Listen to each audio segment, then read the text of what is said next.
Okay, so today we are going to continue on our journey of our objective 7G6 by talking about surface area. And for today's lesson, I'm actually only going to focus on right prisms. I'm actually going to do right cylinders in my next lesson. I decided to break it up because it really is a lot of information. So let's go ahead and get started.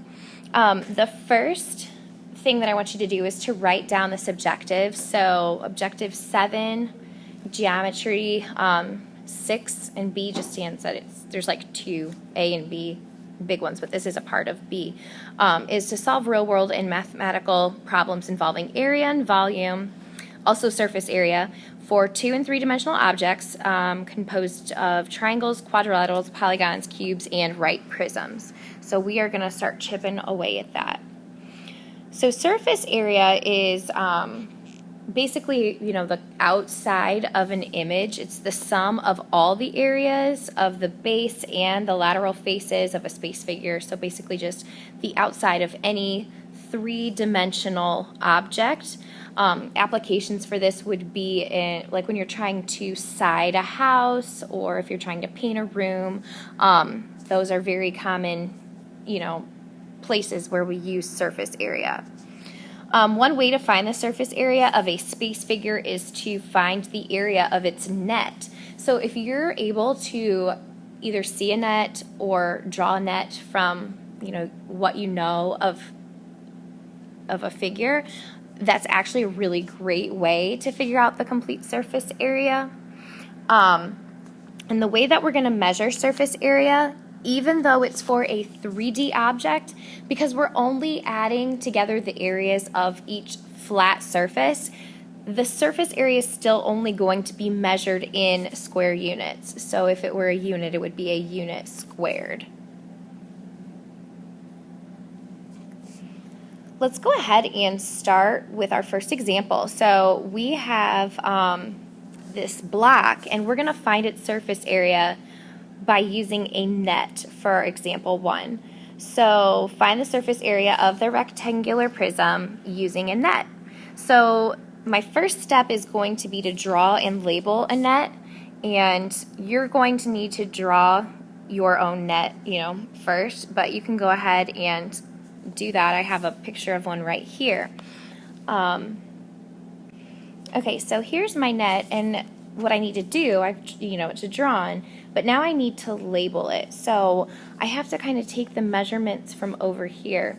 Well, the first thing I want to do is kind of figure out, which shapes are my bases. And if I look at this drawing, I'm actually going to take, I believe, this one right here. I think that this, to me, looks most like it would be this shape right here. So my base looks like it's going to be the size of this block. So when I label, I want to label accordingly. So for my base, it looks like I have a base length of 5 inches.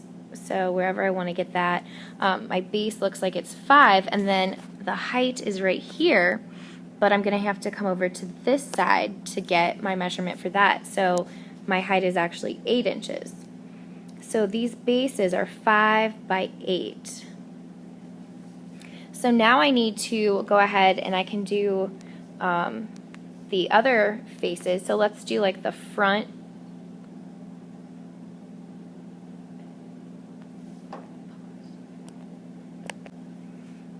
So we're going to do the front and the back. So here's basically the front one, which is right here. And we've got 2 of those also. It looks to me like my base for my front is 20, so I know that this length right here is 20. And my height for this one is, again, 8 inches, just like before. So I'm going to go ahead and label that as 8 by 20. And that's going to be the same down here. This is 8, this is 20. And now I'm going to go ahead and finish off by doing my top and my bottom. So my top is up here, and if I correspond that to my net, that is up here. So my measurements for my top, it looks like the base of my top is 20 again. And my height is actually this measure, which is 5 inches. So this is also 5. So these are 20 by 5. So now we can move on to step 2. So step 2 is to find the area of each rectangle in the net. So I've got 1, 2, 3, 4, 5, 6 rectangles, and we need to find the area of all 6 of them. So let's start with our bases. There's 2 of these. They are 5 by 8. So I know that 5 times 8 is 40. So we know that each of these are 40 inches squared. And then let's look at our top and our bottom pieces, which are right here. They are both 20 inches by 5 inches. So when you multiply 20 times 5, you're going to get 100 inches squared. And since I have room to write it, I'm going to put my unit there. Units are super important. I don't know, this is a side, little lesson, but it's really important to make sure you include those because sometimes they'll be in different measurements and that can really throw off your calculations. So finally we need to measure the area of the front and the back rectangles. So our front face, the one with the smiley face, is 20 by 8. So 20 times 8 is 160 inches squared. And we are pretty close to being finished. What we need to do now is move on to step 3. And step 3 is to add all of these areas up. So I've kind of cleaned up my net a little bit, and I'm going to go ahead and write out the numbers that I'm adding. So I'm adding 40 plus 40 plus 100 plus 100 plus 160 plus 160. So when we add all 6 of these pieces up,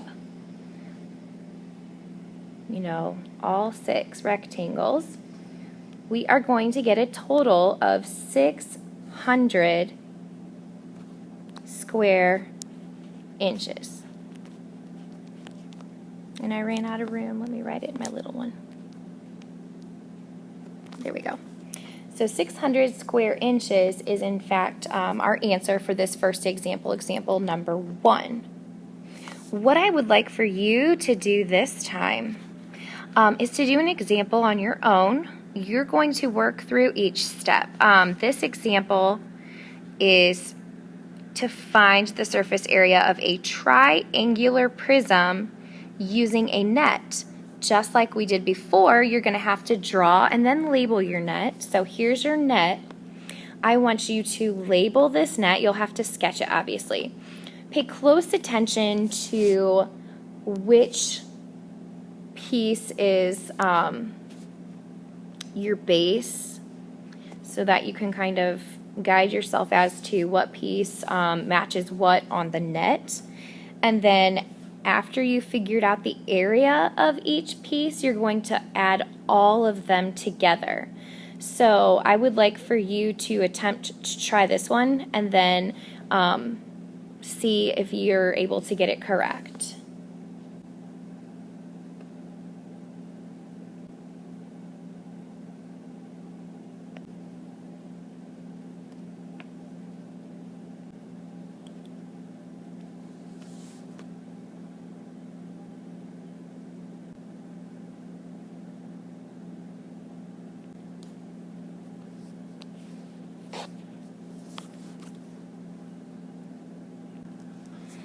Okay, so hopefully you've gotten the same answer that I have, 264 meters squared, and you got that by taking 8 times 6, 1/2 of that is 24, and we had 2 of those, so that's where I got these 2.